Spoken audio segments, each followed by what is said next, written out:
I'm not sure if you can see, but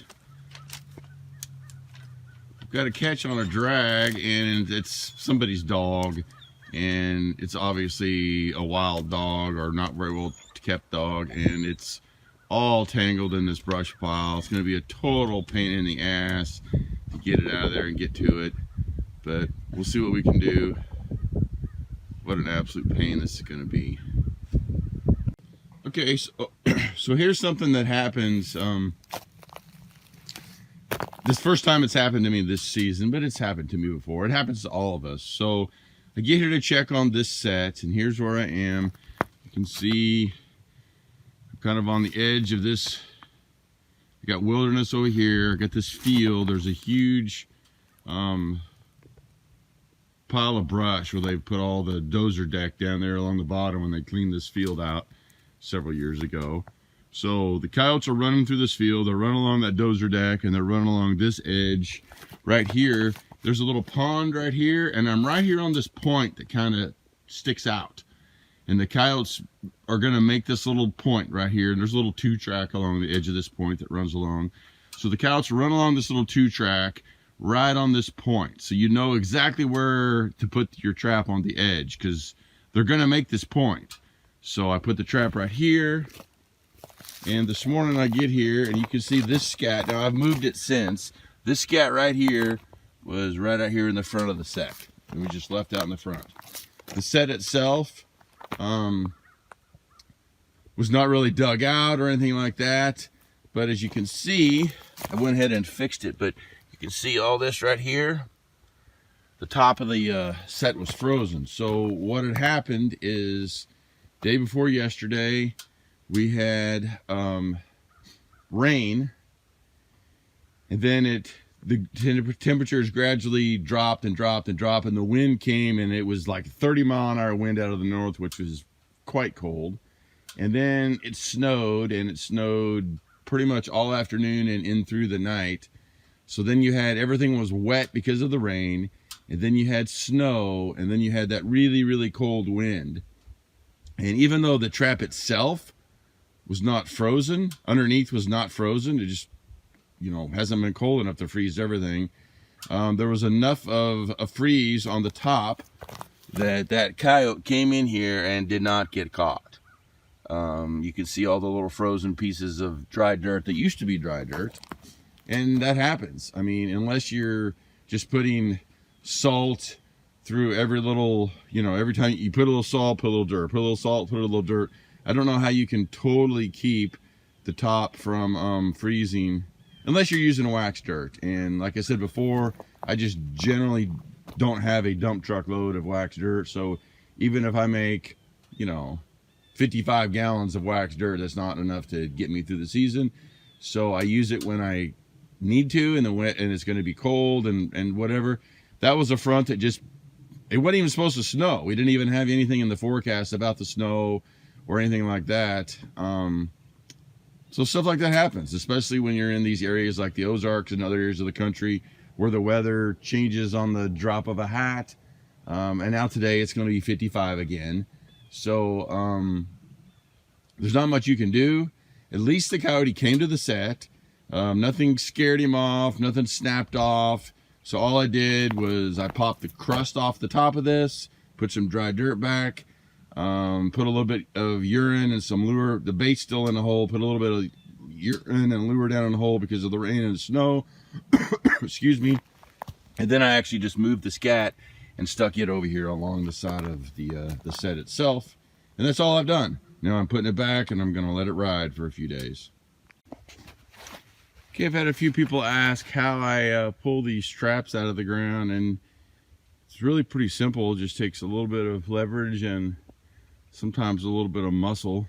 Some places where I am, it's hard to get them out because the ground is so hard and so rocky. Other places it's a lot easier. But the one thing that you need to remember is, so as you can see, here's my trap. And what you want to do is, you got this J hook right here where the chain and the J hook are. You want to make sure that you hook. You want to make sure that you hook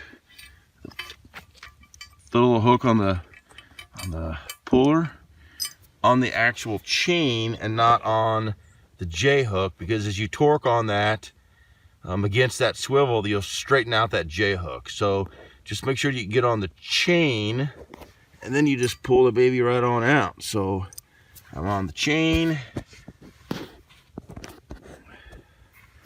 and then I try to get my leverage right, and then I just pull the baby out. Okay, I had to stop the video for just a quick second because I actually needed 2 hands to pull this earth anchor out of the ground. And as you can see, here it is coming up out of the ground. But look at what I ended up pulling up. That is not, I mean, that's hard ground and that's rocky ground. And what happens is these rocks get in there, and I mean, check that out. I have my gloves laying down there just so you can see the size of the earth that came up from pulling that earth anchor out. But unfortunately, sometimes that's the way it is where I am, because the ground is just so hard, it's so rocky, and it's got so much clay. It's a little bit of work to sometimes get these things out. But I don't like using cables. I break too many of them when I'm trying to pull them out of the ground, and I don't like just leaving them in the ground. I'm just not a fan of that for a variety of reasons. Not, you know, just the waste of the materials, the cost. I don't always go back to the same areas every year.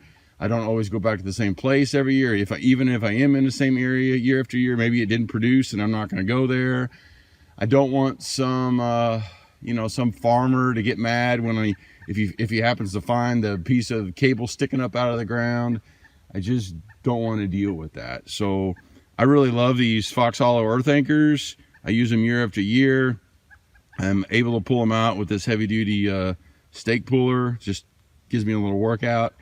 And it's not really that difficult once you learn kind of how to use the leverage just right, and you stay off that J-hook so you don't bend it. Even if you do, worst case scenario, you just put a new J-hook on.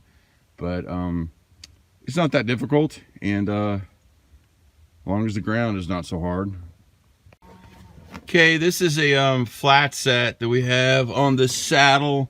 There's the 2-track that's going up there, and the 2-track that's going down through that little gate opening where we've been catching coyotes. And so I had a flat set put right here next to the 2-track, kind of up on the other side of these little rocks, try to keep the cows out of it.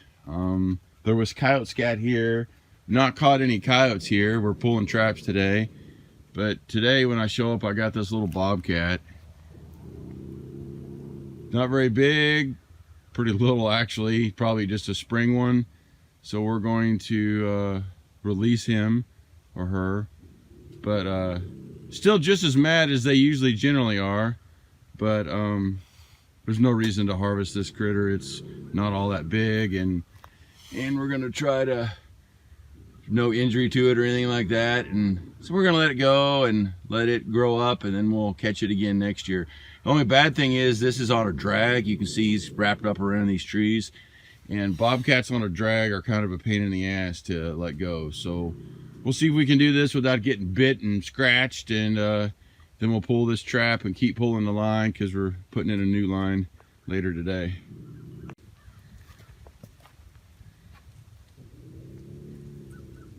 I don't know if you can still see or hear this bobcat, but he's loose. He's over here in the brush hiding. Let's see, I don't know if you can see him in there. He's hiding in there growling at me. He's still not happy, but he's perfectly fine.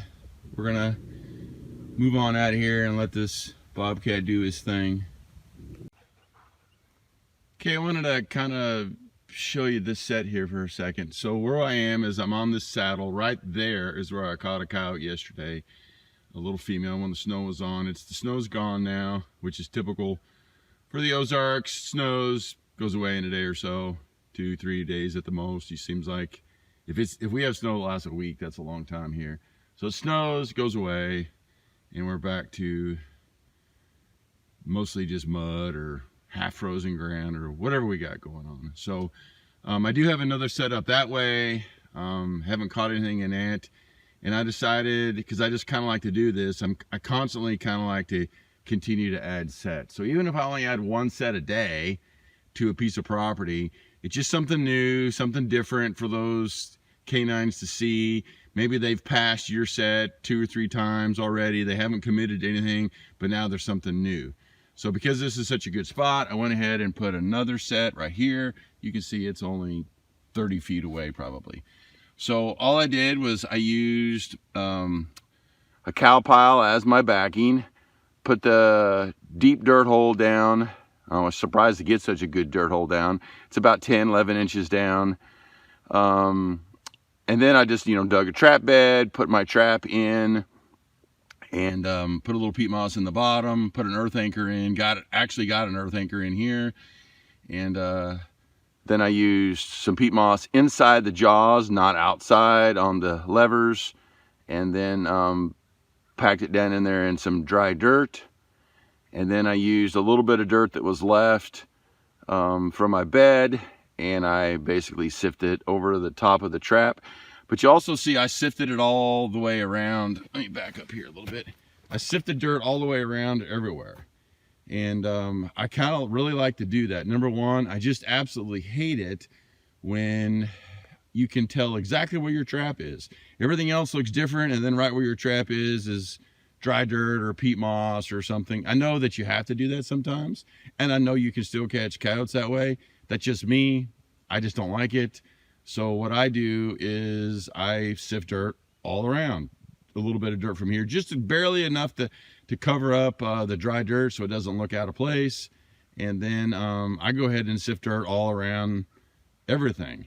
Now, why do I do that? Is it just an aesthetic thing? Well, yes. And I personally think there's more to it. So to me, if you're going to put in a dirt hole, I don't understand why you would put in a dirt hole and try to be like sneaky about it. In other words, totally blend it in, make it look like, nothing's been here. For flat sets and other things, that's great. But for a dirt hole, in my personal opinion, it needs to be out there. It needs to look natural. It needs to look like something came here and dug. Something dug a hole. Something is living here. Something is burying something here. Something is doing something here. And if it's all super blended in, to me, that doesn't look right to me. It doesn't seem right to me. And you say, yeah, but Dan, a coyote can't tell that. He doesn't know if something's right or something's not right. I don't know. Coyotes are pretty darn smart. And to me, I want it to look as natural as possible. So you can see I've got some dirt on the side there. I've got some turf up here. I've tried to make it look like something's dug a hole there and either buried something down in it or they're living in it, like a mouse or something like that. A rat, whatever. And then I've sifted the dirt all around because that's what you would expect to see. If something dug a hole here, you would expect something to have left a big giant mess, and there'd be stuff scattered all over hell and creation. It's not nice and super neat. I've got dirt all over the place. Everything looks natural to me, and that's how I like to do my dirt holes. Now, I have had a bunch of requests for actually setting a set from beginning to end. So I'm going to do that. I'm going to do a dirt hole, a T-bone, a flat set, maybe even a trail set. Those are really the 4 I use from beginning to end. I haven't done that historically just because, there's not that much difference from the way I do it to the way a lot of other people do it. And I've tried to concentrate on things I think is more important, like location and stuff like that. But I am going to do that. In fact, I'm going to probably do like a little series where it's just nothing but setting traps. I can show you how I do it in the beginning of the season, and I can show you how I do it in the cold winter because it's a little different. I do things a little bit differently, but I will do that. But I just wanted to show you the set, show you kind of why I do it this way, and explain the thought process behind it.